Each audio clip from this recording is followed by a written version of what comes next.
Hey everybody, it's the Famous of Breath here.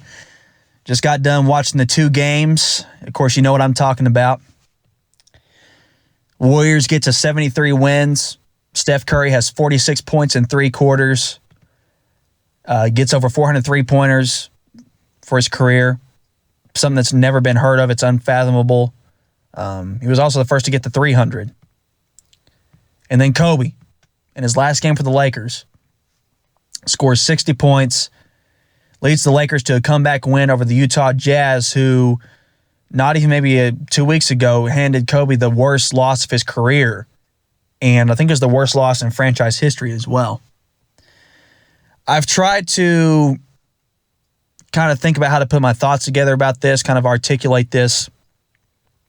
It's kind of fitting because you think, Jordan on his way out, Kobe stepped in and he was the next one to dominate the game.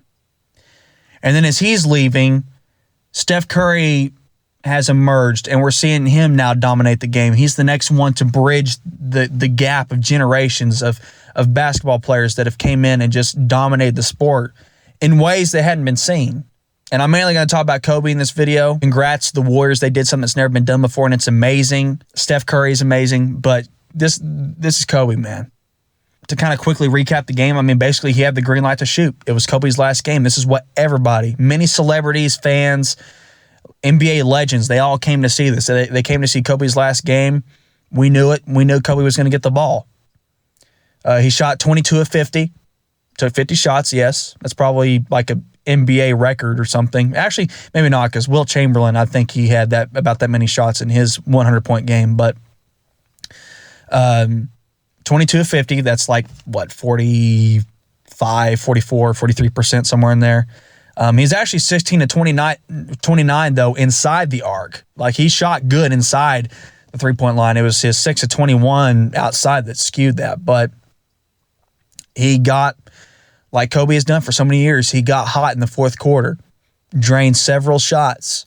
Haters and people that just don't like Kobe are going to say the Jazz didn't play him as tough as they could have. I didn't see that. I saw double teams. I saw guys on him, and he was being covered. And even if maybe they did lighten off of him a little bit, you know what? You still have to make the shots. And he did, because that's what he does. My thoughts on Kobe Bryant. I love the player. There's a couple of things here and there he did in his career that kind of, rubbed me the wrong way. He didn't rape that girl, but he did cheat on his wife. He's been arrogant at times. He threatened to leave the Lakers, which I don't think he really meant to, because he loves the Lakers. He wanted to be on that team so bad. And he demanded that he was traded to them, actually, when he was drafted by the Hornets. Like, that was who he wanted to play for. He wanted to play for them so bad. I think it was just a bluff because he was sick of the Lakers not honoring their promises to get him talent to win games. But he did it, that way. There was times where he did have a little bit of arrogance and ego to him, But the player, man, Kobe Bryant was what really got me into basketball. Growing up as a kid, I knew a little bit about Jordan and the Bulls. I had a Michael Jordan jersey. But when I really got to know about basketball, it was 98 or so. He was on his way out. He had retired. And, when he came back with the Wizards, he wasn't his airness Michael Jordan, He was still great, but he wasn't Michael Jordan true great, Kobe's what really got me hooked into basketball. He's what got me into wanting to be a basketball player. In 5th grade through 9th grade, I played basketball and up through into high school. And then due to health reasons within my lungs and then my knees being shot, I quit playing. I actually moved away, so I didn't even keep playing at my schools that I did when I was growing up there. But he's what made me want to go out and practice on my shot. I practiced shots that he took in games. And matter of fact, those were some of the only shots that I could be counted on to make in certain situations, like those kind of like turnaround, fadeaway sort of things. It's the Kobe shot, just like it was the Jordan shot. Between him, Iverson, and Dirk Nowitzki, because I'm a Mavs fan first, that's what was my passion for basketball. Really, I could go through all the accolades about Kobe, about the 5 championships, the 7 NBA finals total, the near 34,000 points. All the stats and accolades and stuff like that, they're there, but they've been covered 1,000 times. On a sentimental level, though, Kobe Bryant was basketball to me, like a lot of guys my age, like guys like, Durant and Paul George, Steph Curry. This was their Jordan. This is what was their passion for basketball, because there's nothing like seeing greatness live. A lot of us got to see Jordan, but we saw it, in the past. We saw video, record annals and that sort of thing. We didn't get to see Jordan live. We got to see Kobe live.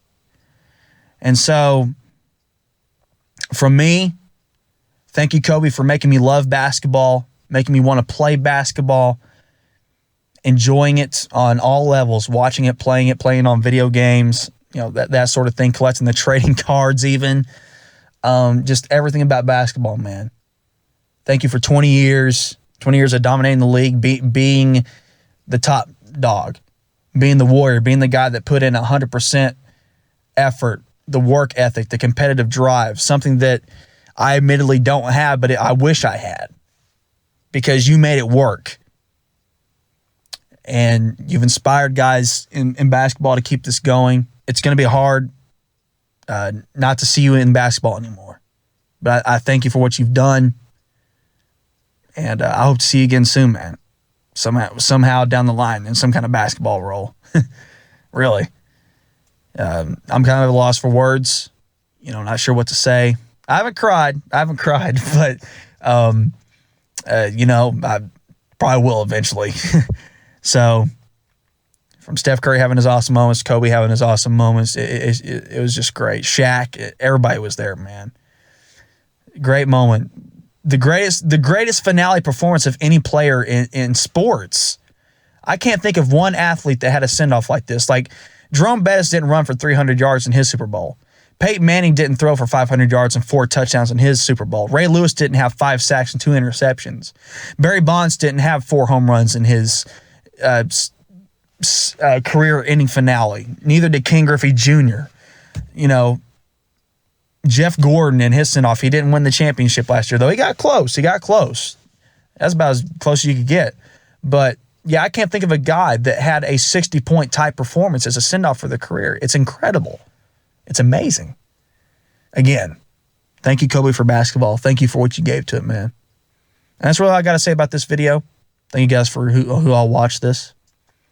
And we'll see what happens down the line. See if the Warriors can get the NBA championship. Till next time, Fancy Breath out.